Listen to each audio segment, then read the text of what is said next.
giấy để đốt lá có mấy trong đó cô đi chả nó bác hóa sẽ nói chứ sẽ muốn thao đó do thì tôi bác hóa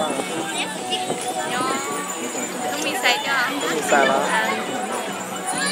nhưng được là chỉ đó thế tôi sẽ mà tiền mua chị từ tôi còn nó sang từ sáng giờ lên nó chỉ tao nó chỉ ở nó sẽ chỉ mua đó hả giờ nó tại của sản cái sáng chỉ có mua nữa có cả mà giờ đi thọ có tầm bật thọ lá có từ sao không giờ đi chả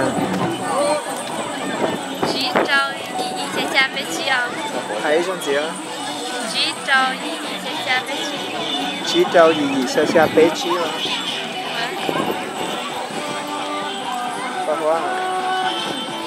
Bao lâu vậy?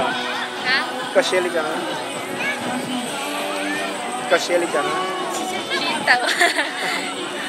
Nó trả lý vào chi phí ở này á. Hả? Này á.